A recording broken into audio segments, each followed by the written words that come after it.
나르다니아 나라 이야기 사자와 마녀와 옷장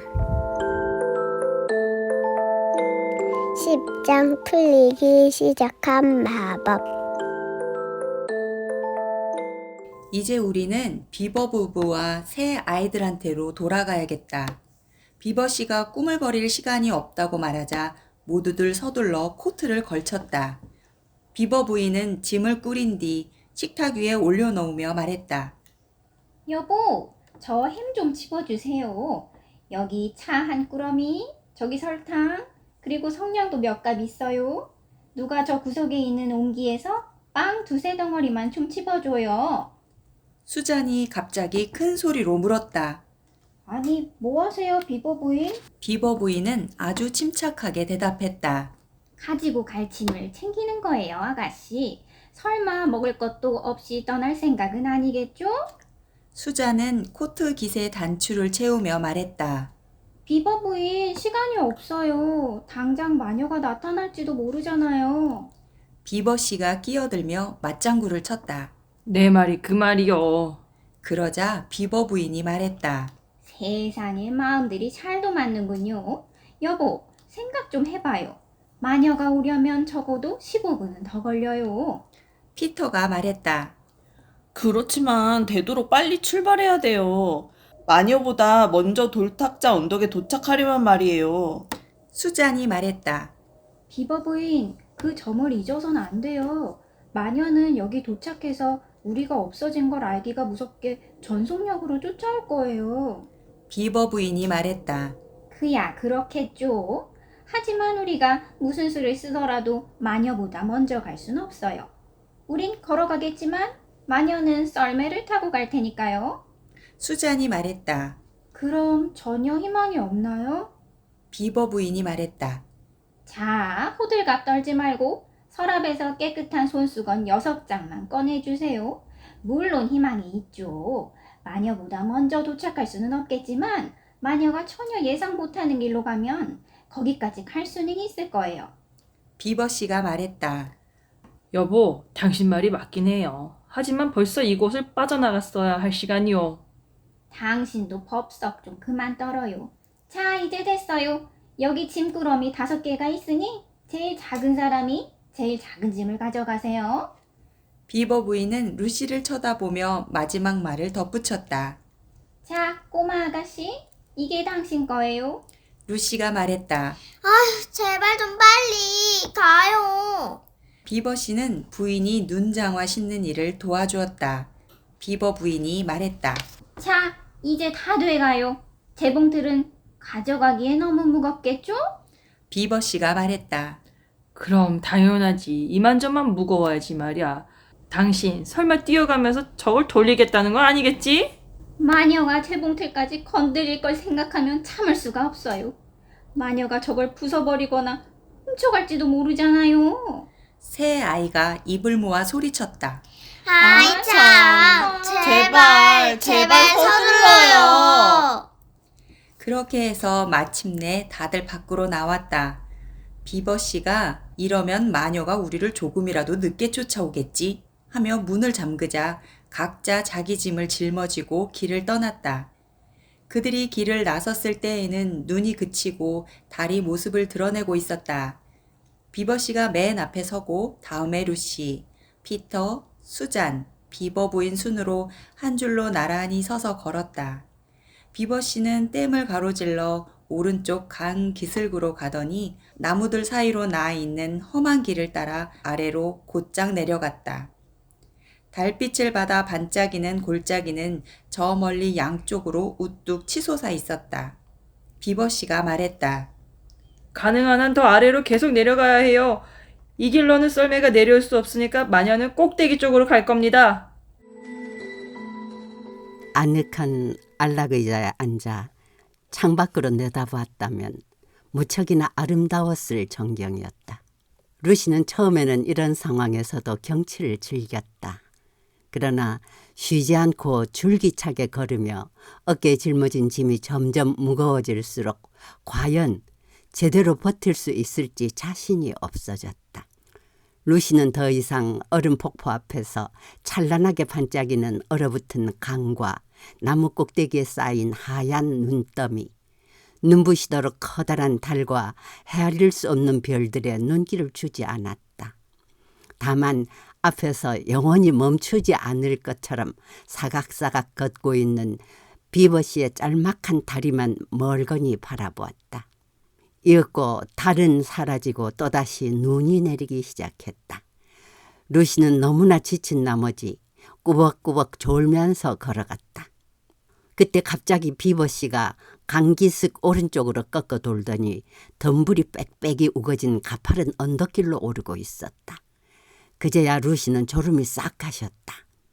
비버씨는 덤불에 가려 바로 그 앞까지 가서야 겨우 눈에 띄는 강기슭의 작은 굴 속으로 막 사라지고 있었다. 사실 루시가 무슨 일이 일어나고 있는지 알았을 때에는 비버씨의 뭉툭한 꼬리밖에 보이지 않았다. 루시는 얼른 허리를 굽히고 비버씨를 따라 안으로 기어 들어갔다. 뒤이어 버둥거리는 소리와 숨을 몰아쉬는 소리가 들리더니 얼마 안 가서 5명이 모두 굴 안에 들어와 있었다. 도대체 여기가 어디죠?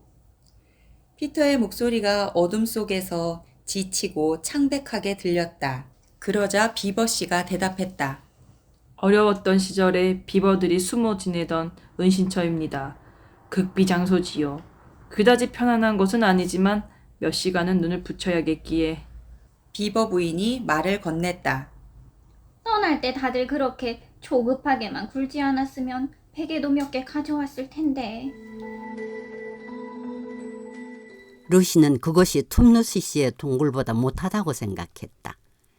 그냥 굴이었는데 어쨌든 바닥은 마른 흙이었다. 굴 안이 어찌나 좁은지 다들 들어놓으니 무슨 옷구러미가 한데 뭉쳐있는 것 같았지만 오랫동안 걸어오느라 몸에 열기도 있고 해서 나름대로 제법 아늑했다. 동굴 바닥만 좀 더 평평했더라면 좋았을 텐데. 비버 부인이 어둠 속에서 마실 것이 담긴 작은 병을 모두에게 돌렸다. 모두들 그것을 마시고 혀를 톡 쏘는 싸한 기운에 콜록콜록 기침을 하기도 했지만 기분 좋게 몸이 따뜻해지는 것을 느끼면서 그대로 골아떨어졌다. 온몸이 으슬으슬하고 뻐근해서 뜨거운 물로 목욕이라도 했으면 좋겠다고 생각하며 눈을 떴을 때 루시는 겨우 몇 분밖에 지나지 않은 것 같이 느껴졌다. 그러고는 이내 긴 수염이 뺨을 간지르는 듯한 감촉을 느꼈고 동굴 입구로 차가운 햇살이 들어오는 것을 보았다. 루시는 곧 잠이 달아나 버렸다. 다른 이들도 마찬가지였다. 모두들 입을 해 벌리고 눈을 둥그렇게 뜬 채 일어나 앉아 간밤에 걸어오면서 내내 무슨 소리일까 생각했던 바로 그 소리에 귀를 기울이고 있었다. 그것은 딸랑딸랑 울리는 종소리였다. 비버씨는 그 소리를 듣는 순간 번개처럼 동굴 밖으로 튀어나갔다. 어쩌면 여러분도 루시가 잠깐 생각했던 것처럼 비버씨의 행동이 매우 어리석은 짓이라고 생각할지 모르겠다. 그러나 실제로는 아주 재치 있는 행동이었다. 비버씨는 덤불과 가시나무들 사이로 강기슭 꼭대기까지 들키지 않고 기어올랐다. 비버씨는 마녀의 썰매가 어느 길로 가는지 알아내고 싶었다. 나머지 일행은 그대로 동굴 속에서 궁금해하며 기다리고 있었다. 5분쯤 기다렸을 때였다. 밖에서 그들을 화들짝 놀라게 하는 뭔가가 들려왔다. 그들은 목소리를 들은 것이었다. 루시는 속으로 생각했다. 어머, 들켰나봐. 비보씨가 마리한테 붙잡혔어. 그러나 잠시 후 동굴 밖에서 부르는 비버씨의 목소리를 들었을 때에 그들은 더욱 놀랐다. 괜찮아 여보, 이리 나와요. 아담의 아들과 딸들도 어서 나와요. 괜찮으니까. 마녀이 아니었어. 물론 마녀이라는 말은 문법에 맞지 않는 표현이지만 비버들은 몹시 흥분해 있을 때 이런 식으로 말하곤 했다. 비버 부인과 아이들은 햇빛에 눈을 껌뻑거리면서 온몸에 흙을 덕지덕지 묻힌 텁수룩한 꼴로 머리는 부스스하고 눈에는 잠기를 그득 담은 채 동굴 밖으로 주르르 몰려 나왔다. 기뻐서 덩실덩실 춤을 추다시피 하고 있던 비버씨가 소리쳤다. 어서 와요. 어서 봐요. 마녀가 한 방 먹은 거야. 마녀의 힘은 벌써 무너지고 있는 것 같아. 모두들 골짜기에 가파른 비탈을 기어오르고 있는데 피터가 헐떡거리며 물었다. 비보 씨, 무슨 소리예요? 내가 그랬죠? 그 여자가 크리스마스도 없는 겨울만 계속되게 했다고. 생각나지요? 자, 어서 와보세요. 그것은 썰매였고 끌채에 종을 단 술록이었다.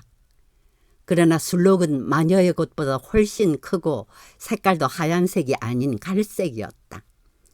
썰매에는 누구든지 한눈에 알아볼 수 있는 사람 하나가 타고 있었다. 몸집이 커다란 그 사람은 안쪽에 털모자가 달린 밝은 빨간색 옷을 입고 물거품을 일으키는 폭포처럼 엄청난 하얀 턱수염을 가슴까지 늘어뜨리고 있었다. 그 사람은 원래 나니아에서만 볼 수 있는 사람이지만 옷장문 이쪽의 우리 세계에서도 그림에서 보거나 얘기로 듣던 사람이라서 누구나 잘 알고 있었다. 그러나 나니아에서 실제로 보니까 우리가 알고 있는 모습과 조금 달랐다. 우리 세계에서의 산타클로스 그림들은 되게 우스꽝스럽고 유쾌해 보인다. 그러나 지금 아이들이 바라보고 있는 산타클로스는 딴판이었다. 그 사람은 너무나 크고 너무나 환희에 차 있고 너무나 생생해서 모두가 말을 잃고 그대로 서 있었다. 모두들 엄숙함과 함께 커다란 기쁨을 느꼈다. 산타클로스가 말했다. 드디어 내가 왔다. 마녀가 오랫동안 못 오게 했지만 결국 왔어. 아슬라님도 오고 계셔. 이제 마녀의 마법은 힘을 잃어가고 있어. 루시는 고요하고 엄숙한 상태에서만 느낄 수 있는 깊은 기쁨으로 온몸이 떨려왔다. 산타클로스가 말했다.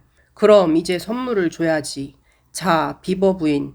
당신한텐 좋은 새 재봉틀을 가져왔어. 지나가면서 당신 집에 놓고 갈게. 비버 부인은 무릎을 살짝 굽혀 절을 하면서 말했다. 그런데 문이 잠겨 있어요. 자물쇠나 빗장이라면 문제없어. 비버씨, 당신 선물로는 댐을 완성시켜 놓았다. 새는 곳도 다 메우고 인공수문도 새로 달아 놓았지. 비버씨는 너무 기뻐서 아무 말도 못한 채 입이 한 방만하게 벌어졌다. 산타클로스가 말했다. 아담의 아들 피터야. 네, 할아버지. 이건 내 선물이다. 장난감이 아니라 진짜 무기란다. 이것들을 쓸 날이 올 테니 잘 간수하거라. 산타클로스는 피터에게 방패와 검을 건네주었다. 방패는 은빛이었고 앞면에는 그것을 잡는 순간 잘 익은 딸기처럼 빛나는 빨간 사자가 금방이라도 덤벼들 것 같은 자세를 취하고 있었다. 검의 자루는 금빛이었고 검칩, 검대, 그 밖에 필요한 것들이 다 있었다. 피터가 사용하기에 딱 좋은 크기와 무게였다. 피터는 의미심장한 선물이라 생각하며 말없이 엄숙하게 선물들을 받았다. 이브의 딸 수잔, 이건 내 선물이다. 산타클로스는 수잔에게 활과 화살이 가득 든 화살통, 그리고 상아로 만든 작은 뿔나파를 주었다. 활은 꼭 필요할 때만 써야 한다. 너더러 전쟁터에 나가 싸우란 뜻은 아니니까 말이야. 이 활은 쏘기만 하면 거의 다 맞출 수 있지. 또 이 뿔나파를 입에 대고 불기만 하면 내가 어디 있든지 도움을 받을 거야. 산타클로스는 마지막으로 루시를 불렀다. 이브의 딸 루시야. 루시가 앞으로 나갔다. 산타클로스는 루시에게 유리로 된 듯한 작은 병, 나중에 들은 얘기로는 다이아몬드로 만들어진 병이라 한다. 그것과 작은 단검을 주며 말했다.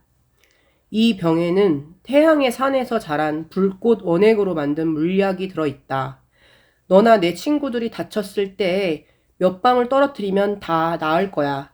그리고 단검은 아주 급할 때만 쓰도록 해라. 내가 전투에 참가하는 일은 없을 테니까. 루시가 말했다. 왜요, 할아버지? 잘은 모르겠지만 저는 아주 용감한 것 같은데. 산타클로스가 말했다.